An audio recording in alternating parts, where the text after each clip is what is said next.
how did you come to share your life with pit bulls? Well, we were living in New York City, and I would be walking down the street and I would see dogs that I loved, and I basically ended up chasing people down and saying, "I love your dog, may I say hi?" And they would say, "Sure," and I would say, "What kind of dog is that?" And they would end up inevitably saying pit bull, regardless of how different each dog seemed to look from the next. And that was a consistent answer that I kept getting. So when we were looking to adopt a dog, I went to the rescue and said, "I want to adopt a pit bull." And actually the first thing they said was, "Well, why do you want a dog like that?" And I had no idea at the time that they had any type of reputation other than the fact that they were just adorable dogs that I happened to be attracted to. So I've been into dogs and training them almost since we got Mojo, but ironically I tell people I didn't even want a dog. Now you couldn't even, you have to kill me, you're not really one. So the conversion happened, and I tell people, you know, if I can do this, you can, to an extent, you know, but basically, Violet wanted a dog. You heard her story, and I was just like, sure. And, you know, New York City, rough and tumble place, she had actually been, you know, had some very, nothing traumatizing, but scary incidents as a woman in New York City, and I wasn't around all the time, a musician, you know, she was home, and so I said, great, a dog would be perfect, you know. Initially, they didn't even want to give us Mojo because they thought that I was going to do something bad with him, because I said, well, protection is amazing. You said it innocently, right? And it knew nothing. Right. Anyway, long story short, we got Moj, and I was singing, and he just came over and laid at my feet, and that was it. I was done. I was like, wow, really? Because, you know, when you're singing in the studio, it's a cappella, you know, whatever, so that said a lot to me. And again, didn't really grow up with dogs. My mom had toy poodles, but I never really messed with them or anything. It was just, so for me, dogs were always just these things that were other people had or did. Basically, I went to Union Square Park to go to the farmer's market and met this guy, and it was love at first sight, and never looked back. So. And was he your first dog? Like he was my first dog as an adult. Yeah. So, and then basically, I mean, I just found them to be amazing dogs. They come in so many beautiful colors. They're just very smart, very drivey. So a lot of trainers do actually choose to get them because there's a lot of cool things you can teach them. Absolutely. But then we started to walk dogs. People actually were like, wow, you're really great with your dog. Will you walk our dog? We started making money. So then 9/11 happened, and one of the main reasons why we left New York City was because of 9/11 and Mojo. Because we were smart enough to know, well, this dog's nose is on the ground, and that stuff's going to fall, and he's going to get sick. And, you know, I was a professional vocalist at the time, and I didn't want my voice and my health to be all compromised. And as heartbreaking as it was, we left New York and came to Massachusetts for a little bit, and we wound up in Seattle, and that's where Violet found the Academy of Dog Trainers and so forth and so on. And we just sort of pursued it from there, from like 2003 on as a dog training business, and I was still walking dogs.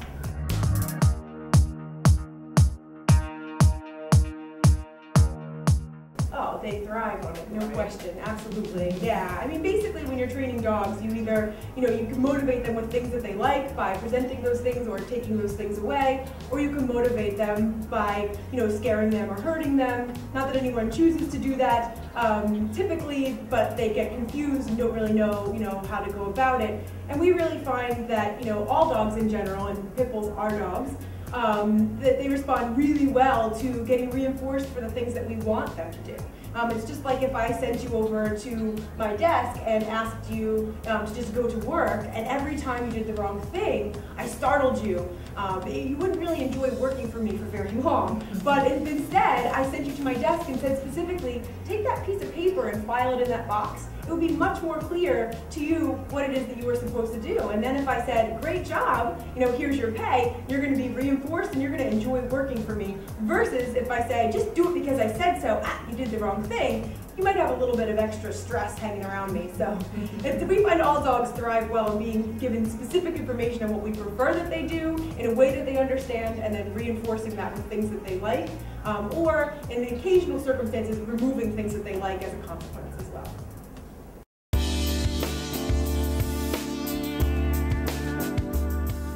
I think a lot of the time we can make it seem like it's magical for us, but that don't never. Yeah, you know, I had a guy in here, him and his wife and his 2 kids with their dog. Dog was, you know, no issues whatsoever, just happy-go-lucky dog. And within like a half hour, the guy came in, he was kind of the doubting Thomas. You could sort of see it on his face, like, all right, kid, impress me, even though I'm 48, you know, you could, don't you love those times? you know, you could tell he was sort of, no problem, you know. So within a half hour, and again, on film, words to Dawgs' ears, I did just a simple move where I just lured the dog over, sit down, stay, and the guy went, oh my God, that's amazing. And I said, yeah, you know what's really amazing is that I've known your dog for a half hour. So it's not the dog. It's not me. Right. Yeah. I train 400 dogs a year, so if I can't do what I just did, you should ask for your money back. I shouldn't even have a business if I can't just get your dog to... Yeah. And I said, it's what's amazing is that your dog is fabulous. Right. And you have just had so much discombobulated information from culture and people that you're confused. I said, but you're in the right place now because this isn't about you being perfect or your dog being bad. This is just about implementing it as you go. Train as you go. I mean, that's one of the things that I often stress to people is like, you know, you can set aside Mondays at 6 o'clock to train your dog. Nobody's going to say that's a bad idea, but you need to train your dog as you go, as a matter of communication. So when I ask, you know, a dog to eat it, touch, it's not to feel powerful. It's because I don't know what you're smelling over there in the backyard and I need you over here. And I'm not going to run all the way out there. I'm going to ask you to do something we've conditioned. And I think if you can convince people by showing them that their dog is not busted. The dog tells you everything that you need to know, right. As far as what you should and shouldn't be doing, and especially when you get good at, you know, looking at your dog's, you know, behavior and body language, you can tell whether or not, you know, it's either working or it isn't. And just as long as you do your best to steer clear of things that scare or hurt dogs in the training process, you're in a much safer place to try things out. It's when we start getting into that murky area, you really do it. We were just talking about this earlier. It can be insidious and slow where you don't notice it at first, but these things really start to add up and you can build up a situation where you have a dog that's particularly more anxious or more fearful or doesn't trust you. And one of the amazing things specifically with this pit bull, Mojo, has been the fact that we really haven't done those things with him, so he trusts us. So, you know, having a senior dog that has needed a lot of specific treatments, whether it be acupuncture or, you know, going onto the underwater treadmill or having, you know, massage or stretching, it's been great to be able to let him know that he's okay and that he's safe and have him be, you know, a willing participant in a lot of those things rather than having to, you know, pull or force him, because the whole point is to make him more comfortable and happy in the first place. So, right. I mean, training is primarily about motivation and mechanics. So how are you going to motivate this animal, as well as, you know, what are your mechanics as a dog trainer? So, you know, are you, you know, talking while you're moving? Dogs focus on the most salient thing in their environment. So if you're holding food or you're moving while you're talking, your dog is really going to be focused on that rather than what you're saying. So a lot of the times it involves, you know, if you're using food or a toy for training, that you have those things hidden away, that you're speaking clearly and that you're not overshadowing, you know, what you're saying, so your dog has a chance to associate cues with behaviors that we can then reinforce with the consequence on the other end of that. That's a really good point. Yeah.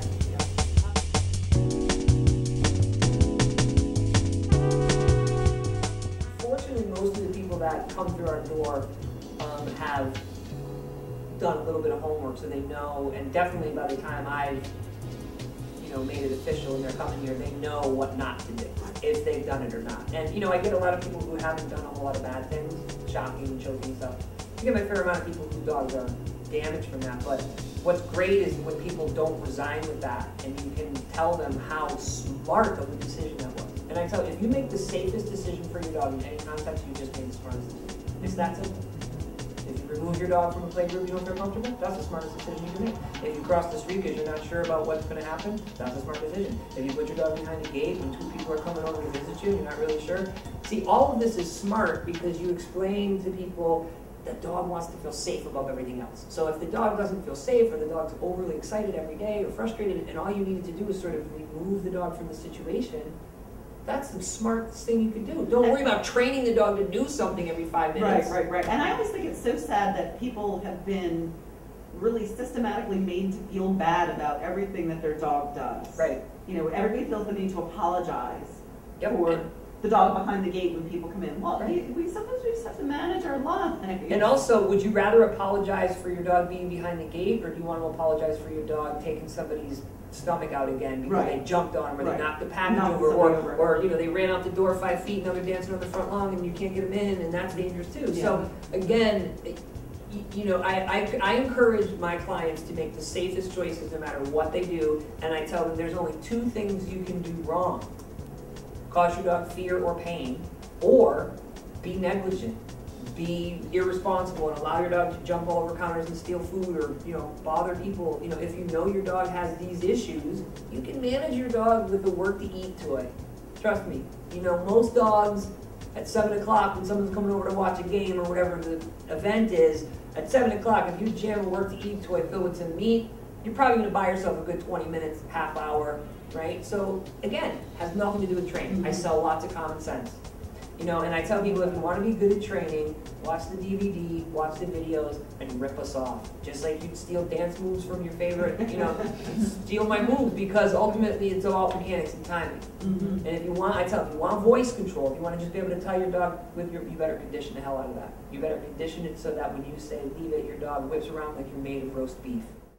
Well, everybody just thinks the dog should do Just things do it. because Yeah, exactly. they told them so, or because, you know, you like me, and, you know, we can get into that, but, Right. go ahead. So how do you motivate the dogs you train? You know, like how do you decide what is more motivating for this dog than other things? And do you try things out? If you're using tug, do you start with food and then transfer it? You know, like great sort of question. specifics about that. Yeah, so definitely, you know, the saying in dog training is, you know, no motivation, no training. So obviously we have to motivate the animal in order to be successful dog trainers. So basically, one of the things we usually always start with is food, because if they're alive, then they're going to be motivated to eat. And so a lot of that involves, you know, setting things up so that your dog is hungry, but perhaps not too hungry, depending on the dog, finding food that they like, and also deciding when and where to use which types of food. So for example, if I'm in an environment such as my kitchen, where there aren't a lot of distractions, I'm going to be more apt to use more basic treats, such as if you're feeding a dry dog food, I may use some of that. And again, I may use more life rewards in that situation, such as, you know, opening or closing doors, allowing them in or out of their crate, or taking them off leash, throwing a toy. But if it's training more specifically in an environment with a lot of distractions, such as a group dog training class or out at the park where there's children running and screaming or other dogs present in the distance, then I'm going to be more apt to use my more exciting treats so that I'm able to get my dog's attention off of those more intense distractions. Right, absolutely. So it's what we call it a continuum. You know, Yeah. it's sort of like all based on your competing motivators. Exactly, and it depends on the behavior. So if it's Right. a real cheap behavior where I can just get the dog to, you know, give me hand targeting, such as Mojo touch, yes, good boy, I might just throw a toy for him or give a real basic treat. If it's something where I'm asking the dog to leave a stinky thing on the beach or a squirrel in a tree, then I'm going to have to be using something that's a lot more exciting to create that kind of motivation. And it's similar to people. It's just like, you know, some people may want to run a marathon just because they really enjoy running, and someone else, you'd really have to pay them something substantial to motivate them to want to even jog around the block, for example. So it's really, you want to get to know your dog. I've met some dogs that the most exciting thing in the world is, you know, a neck scratch right here. That is definitely the minority. The majority of dogs really aren't looking for us to tell them how cute they are or pet them, much like people aren't looking for, you know, another person to rub their head and tell them how pretty they are after they just painted their house. You basically are looking to have, you know, some type of reinforcement that's fitting to the job. That's fair pay for the work. And it's important that in using food that you're not using it as a bribe. It's okay to use lures initially that we fade out, but we don't want to create show me the money dogs. That's one of the big mistakes people make with food, where they start to think that using food is a bad idea because they're always waving the food around and they always got their hand in their pocket, when in reality, food should be something that happens after the fact as a consequence. And that's why using clickers or reward markers such as the word yes can tell the dog when they got something right, and that tells them that a treat is coming, which allows you to use the food after the fact. Did you hear that word? Rather than using it up front, where it's more distracting and less likely to be as effective. And that's what you will have to be for a Right, certain right. amount of time, You will is be made of really- food yeah. until you can figure out, you know, how to pull that back a little and use it only where you really need it. You know, because you can do it for love, but you got to get a lot of money in the bank first. You can't just always ask the dog to do it for love, because you're going to fail. Because everything your dog wants to do that you don't want it to do is work for them to not do. Right. Everything is screaming go smell this, go over there, investigate this, bark at that. And every time you want your dog to not do it, it's like work. So you need pay. And that's what I tell them. Food is payment. It's cash, right? Kibble's not as expensive as turkey or whatever, but that's great. You get to control it, you know? And I can get a lot of behavior for very little food. And again, I think that's the mark of, if we're talking about trainers, because you got to talk about civilians and, you know, the people who are doing it for real.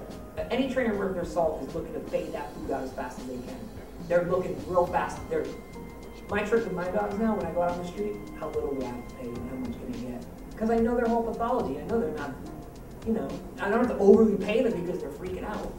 They're having a moment, I'm asking and I'm paying, and then I move on. Right. I do a lot of scent too, like just forget about that. Get your smell, get your smell, get your smell. And you'd be amazed, maybe you wouldn't, but a lot of people would be amazed, like if you encourage your dog to smell all the time and you just say, come on, get your smells, how much more relaxed they are. They just attend to the ground, which is what you want. Well, I always have to use food, you know, or actually, when can I stop using food? Yeah. So I'm sure y'all have some great sticky slogans for answering that question. One of my favorite answers to that question is from Kathy Sadeo, where she says, you know, basically when I got a dog, I realized there were two things I'm paraphrasing here, but she realized there were two things she was always going to need to have to do, and one was to carry poop bags when she was out on a walk, and the other was to feed her dog. So, you know, we're going to be feeding them anyway. We might as well get them to work for some of that and get some training benefit out of this, rather than just giving them a free lunch all the time. You know, and a lot of the reluctancy to use food boils down to the fact that people aren't using it correctly. So people are, you know, they have food out all the time, it's in the dog's face, they're creating show me the money dogs, and that backs us back into mechanics. You know, if we are using food correctly, it's really not a problem. But the reality of this is that you have to motivate the dog with something, and we again, have all these things that we have to do for them all day long. We have to remember that dog training isn't about dominance, it's about leverage. So we're already dominant over our dogs. We have thumbs, we have credit cards, we drive cars. I mean, we control everything cool in a dog's life. You cannot get more dominant than we already are over them. And so it's really about leverage, and the leverage is, I control everything cool in your life. I open doors, I can take you off leash, I can present new toys, I control car rides, and so again, all of those things, in order to get access to those things, you can make the dog's behavior contingent on their gaining access to those things. And when you start to do that, and you start to implement training into your everyday routine, it's not just an hour a day training my dog and now I have food, it's none of us have an hour a day, and a lot of dogs, you know, really don't have an hour of focus nonstop anyhow. But then you're saying, okay, I have 2 minutes here, 2 minutes there, you know, I can get the dog to sit before I open doors, sit before I throw the ball, and I can start to use all these other things. Now, food is, again, my favorite reinforcer, because all I need is a hungry dog, and I know that it's going to work and help me around distractions, and best off, it helps me help dogs feel better when they're fearful. And I also use it as a gauge. So if I go to give my dog a treat, and it's a treat that I know this dog loves, and he outright refuses it, that tells me that this situation is too intense for the dog, and that I need to get more distance and to make this less stressful for the dog. So food is very, very powerful. We call it behavior insurance. We tell our clients, listen, carry this around, and this is going to help ensure that you don't need to call us in a year with fear and anxiety and stress issues, because you've already been, you know, really, you know, preventing things in the first place from developing by having that. How do dogs respond to food rewards? It's the first lesson they learn. When they go to the milk bar and they bite the nipple too hard and mom kicks them off, they go, oh, that consequence sucked, I better watch my mouth. Next time I won't get, you know, enough milk. It's that simple. It's the first lesson I tell my clients. So anybody who tells you that food doesn't work, or it's a waste of time, or this, that, the other, as Violet said, it's how you use it. So my whole thing with food and training is it's better to have it and not need it than to need it and not have it. So if you have a new dog, a puppy, or a dog you just rescued, or a dog you're working with, you need to get in there. You know, so we've been talking about, you know, money in the bank and debits. Well, real world example, I had a woman come to me just last weekend with a dog, a 4-year-old lab type dog, really high, drivey, but very afraid. Took him roughly 10 or 15 minutes to take food from my hand, wouldn't eat food off the floor, like all the classic signs of this dog is stressed in this space. And this goes into the motivation thing. So dog is completely obsessed with a ball. As soon as he picked up the ball and brought it over, dropped it, Mark and paid him for the drop of the ball, tossed it. Within 20 minutes we were best friends. The dog literally came up and hugged me, and I asked the woman, I said, does he do this because he has a problem with men? There's one of the things that he has an issue with is, you know, men. And she goes, he doesn't even come up and hug me like that. Right? So again, it's a dog that I've known for 30 minutes, okay? Not a pit bull type dog, but irrelevant. Relevancy is the dog had fear of me in this room in general, an inordinate sense of overgeneralized fear, and within 20 minutes with food and a ball, me and this dog are buddies. And I have all this on film in real time, so I can prove this. So if somebody says, whoa, whoa, whoa, I can prove it. Okay? I got 3 or 4 camera angles, good audio, and I can give you the beginning to end, no edits. Right. So, and that's the most important thing is when you ask somebody, well, how does the dog respond to food, or how does the dog respond to tug or training? The bottom line is that if the dog likes it, they vote with their feet. They will want more of it. And that's, you know, food is the first and the most important thing that dogs want. That's what they want. It's the first lesson I learned. So, pit bulls, doesn't matter what kind of dog it is, food is always going to be a high value or a valuable reinforcer or reward. Again, where you place it. Is it in your hand too much? You know, the thing with food and training is that it really does show you how well somebody's mechanics are. I call it the hand on the gun. So when you get somebody who's just new to training and you present food as a reward and they get a response, they keep their hand on the gun, right? They're the hands in the pouch, and the dog's like, oh, you got your hand in the pouch, and the first thing they say is take your hand out of the pouch. Yeah. The only 2 times I tell people to have food in your hand is this. You just said YES, and you got the food, right? You just marked it, and whether it's your counter conditioning, the dog's on a skateboard, or the dog sat, or whatever, and you go, yes, now you can go get food in your hand, right? And that buys you a little 2 to 4 second bridge to get it. The other time you can have food in your hand is if you get it in your hand because you're gonna lure the dog because it's an emergency or you need the dog to do something quickly, right? Other than that, don't have food in your hand. Don't have it in your hand. Get it out of your hand. If you came to a puppy class, all you hear me about saying is I get the food out of your hand. Because it's so easy to create that show me the money dog. Mojo is a show me the money dog to this day, because when we first started training with food, we didn't know what we were doing. Right. We were just like everyone else. Oh, results! He's not barking, he's not doing this, you know? And then you learn. The great thing about food is that, and I got examples of this too in puppy class, especially downstage, right? Pay up top, grow big. Treat, treat, treat, open bar, dog stand, getting more behavior, using less food, getting more behavior, using less food. And by the time I'm done with teaching this dog a downstay, my rate's like, you know, 1 every 4, 5, maybe 6 seconds, depending on the dog and the environment, right? But I start way up top, drink, drink, drink. Oh, you're getting drunk, all right, pull it back, all right, you gotta drive, okay, wait, oh, there you go. And I show the people and I explain it, and I go, that's the beautiful thing with food, is that you can create a believer out of the dog, any dog. And there was just a study put out, I posted it up, about dogs follow the friendliest people. The dogs they feel safest with. Because ultimately, dogs view the world as safe, unsafe, neutral. So if the dog feels safe, they're learning, their limbic system's not shut down, they're not worried, they're not apprehensive, and if they do have those momentary, oh, what's that? They're gonna bounce back much quicker because you're either patting with food or they feel just intrinsically better with you because you provide all this reinforcement. So. Yeah, absolutely. Use food. Forever. When you need it. And if you don't, again, you know, motivation, right? One of the questions, one of the things you want to talk about is motivation. You know, dogs are motivated by a very short list of things, which is great. The dog's economy is pretty small, right? We've got food, we've got social contact, and scent. Right? So food is what it is, right? You find out what your dog likes. And dogs, they shed taste buds like every 90 to 100 days, like they regrow them. So, you know, you're going to need novel stuff all the time anyway. So you get your food that the dog's responding well to, that agrees with the dog. Social contact with dogs or people, right? You control that. So if you want your dog to meet people or dogs and not jump and freak out, you control it. Wait, sit, oop, hold on, okay. Short leash all the way up, let them smell their feet a little bit, whatever, treat, treat, treat, okay, bring them back 5 feet, sit, hey, how you been?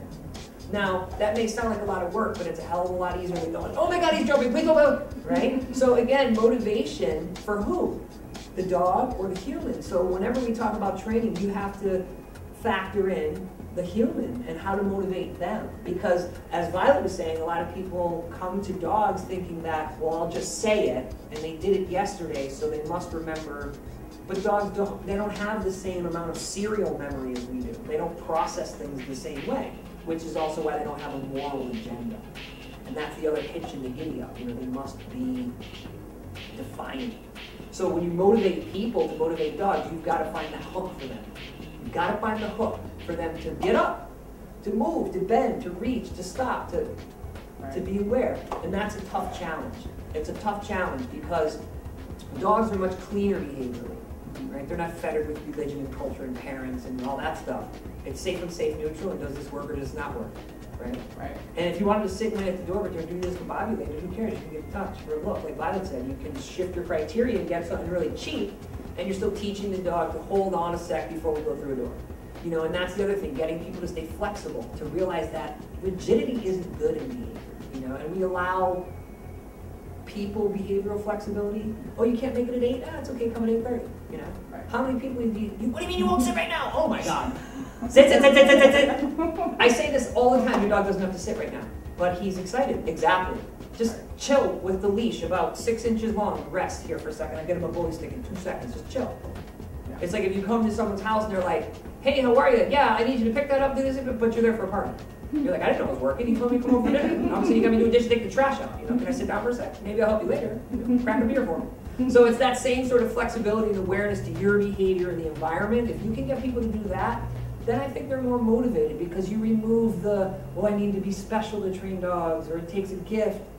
None of that matters. What matters is if people have the right info, right? That legitimate info that's based in real science, even if it's not filled with jargon and, you know, nerdy, you can explain it in simple language, but just letting them know that they can get it done. And it doesn't have to be stressful, whether they use food or life rewards. And that's the big selling point, is getting people to be motivated. If they're motivated, the dog will be motivated. It's just that simple. Focus on human behavior and the environment, the dog will follow suit. You know, my favorite example for that is, you know, when we sometimes have, you know, 4-year-old kids in class and they're saying, sit, and they're not the least bit intimidating, and the dogs are responding to them. It's because the consequences are on the other side of that, driving that behavior. You know, the antecedents, in other words, the cues that we say, the sit or the down, those are just things that trigger the behavior, but the consequences are the things that really, you know, maintain that behavior in place. The reality is that the cues are only powerful once they've been associated with the behavior, and they're only powerful because we then associated that with the consequence that's driving the whole thing. So if we just shout cues at the dog, they're not going to have any idea what it is that we're saying unless we first get the behavior and reinforce that first, and then we can always add the cue to the beginning of the chain. But it's always the consequences at the other end. And the same thing for our dogs. You know, if we call them and then end fun, call them and put them in the bath, call them and put them in the crate and leave, then next time I call that dog, you know, they're going to be less likely to want to come to me because I've taken all those debits out of the bank. I've basically given them consequence that's you know, similar to giving them a timeout by ending fun. And that's really going to be what drives behavior. And that's, a lot of the time people think they're giving a great consequence, and it really is determined by the animal, by the dog. And so, you know, we look at the results. Is the behavior, you know, increasing or decreasing? Are we getting what we want? You know, you might think it's a great consequence, but on the other end, your dog may not. So, you know, it really does boil back down to the individual. So consequences drive behavior. We have to motivate dogs, but we want to find out, you know, what motivates an individual dog when we're determining what kind of consequences we're going to use.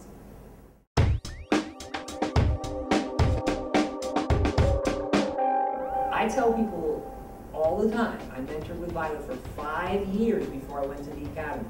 I listened to thousands of phone calls. I rode shotgun on hundreds of sessions. I walked dogs, I read, I studied, I practiced with our dog.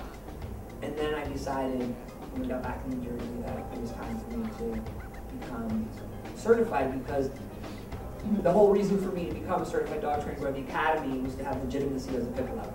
Because I knew that no matter what, if I'm having a conversation with somebody, whether they love dogs or they don't like dogs or something in the middle, that I would need to have something more than just my opinion or my personal experience. I would have to have something to say, okay, well, here's what I learned in 6 weeks, and here's what I'm now taking that and doing it with dogs on a professional level. So it wasn't just, well, I love pit bulls and they should all be treated fairly, which is fine, but rah-rah cheerleading is good, but you need the coach and the quarterback to win the game. I mean, you love cheerleaders, but you actually need the players and the coaches to sort of get in culture and win the game. And I knew that behavior was the one missing component in, well, dog advocacy, but especially pit bull advocacy, that was either misconstrued or not being done properly. And I knew that that was the key thing that would get dogs emancipated, is if you could explain to somebody behavior. and training, and you know, legitimate ways based in science. Like, this is what's going on with these dogs. This isn't about all the myths, though there may be a kernel of truth in all that crazy stuff.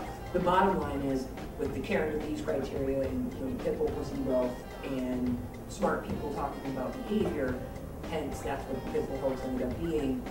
That's why I do what I do, why I do it, and that's how I did it. And I've been told by people, you know, who've been in advocacy and training a long time, like, you did it the right way. Yeah. When I tell them my story about how I took 5 years and watched Violet do things and went around the country and talked to people and asked questions before I just came out and said, hey, look, I'm doing all this stuff. I actually went and talked to people who either accomplished things or had so much information, legitimate scientific, mathematical information about dogs to impart on people that I knew that their voice needed to be heard, and it wasn't getting heard, whether it was Nick Dodman, Dean Dunbar. They had a lot to add, and nobody was talking about it, you know, and it was sort of an echo chamber. So that's what I brought into pit bull advocacy is, look, you gotta go talk to the right people. So that's why I went to the academy, because I wanted to be taken serious as an advocate, and also in a practical sense, I knew that we would have twice the income, and I knew that I could make a better living and help more dogs as a behavior consultant and a dog trainer than just walking dogs. Right. So that's why I chose to do what I did, how I did it. I didn't want to F it up, right? To be really honest, I knew there was a lot at stake, and I didn't. Harry J. Steinman is a guy I've never met. He's a dog lover, pit bull advocate from Boston. He emailed me once about dogs and had all these questions, and I talked to him for a few days over email. And he impressed me with one very simple phrase. He said, Drayton, I want to be unimpeachable in my defense of these dogs. And I said, me too. I said, that's my phrase now too. I want to be unimpeachable in my defense of these dogs. And I don't care if you're a politician, another trainer. I want to know that I have the scientific, mathematical, anecdotal, personal, everything that I need to defend these dogs. And I feel as though I have that. I don't feel like anybody could ever out-debate me as to the legitimacy of dog behavior and training as it relates to any dog, but also pit bull. Right. And you've kind of been one of the first, most accessible people to put this out there. And I think it's really important that it continues to be done, because it does change the way that people think. We have the ability to influence the way people think and to do it in a way that's productive for the dogs that we love. Right. Well, I mean, it's not bragging if it's true, and it's true that I am the first person who actually came out and decided to defend pit bulls behaviorally with people other than myself. I mean, Yeah, no, Pit Bull Hoax is the absolutely. first film that was ever made about this situation with them, and taken from the standpoint of, well, let's look at the behavior of the humans and the dogs, not like how bad it is or how many times it happens or doesn't happen. You know, and again, I mean, my whole goal is to emancipate dogs so that they are free, so that they are not judged unfairly. And my second concurrent goal is to clean up the profession of companion dog training. Once those two things are done and they're solidified, you'll probably never hear from me again. You can rest them. I would just go away. And I've told that to a lot of people, and you know, I mean, I don't think that either one of those things are going to be cleared up overnight. So I'll probably be Yeah, we'll be busy for a while. Do you think that that is something that's an attainable goal? I already know it is. It's already been done. It's happening all the time. You know, nothing's perfect, so it's not about it being perfect. It's about being better. The day that we can get every state to agree to put a statute in the existing animal cruelty laws that protects companion animals, even from a consumer protection standpoint, right? You know, if you go away from all the animal rights and welfare and all what people think and feel philosophy, if you just look at it as a consumer protection issue, right? You're hiring a person and they're coming to your home, or you're going to their business, or you're in public, and now they're going to be doing something with you and your dog. Well, dogs are a safe risk, but they can also land 25 bites in 4 seconds. Yep. So we don't want people to be put in a position where they're, you know, being hoodwinked. And if it's in the statute of the cruelty laws that dogs are protected in a training context with these same provisions that we have outside this training context, guess what? The training profession cleans itself up, because now consumers have a recourse to call people and say, well, this person came over and, you know, they did this, that, and third, or recommended this, and that's abuse. Yeah. I mean, it's a very simple question. If you look out your window and you see a person kicking a dog repeatedly, even methodically, the first thing you think of is abuse. Yeah. And if you approach the person and say, why are you doing that? And they say, I'm a trainer, why should that be a loophole for them to do that and get away with that? That's ridiculous. For me, I look at it very simply. It's like dogs are innocent, and they shouldn't be subjected to fear and pain and abuse regardless of what the excuse is. And if you don't know what you're doing or why you're doing it, you should stop. Right? I don't care who you are. You should just stop. Yeah, professional.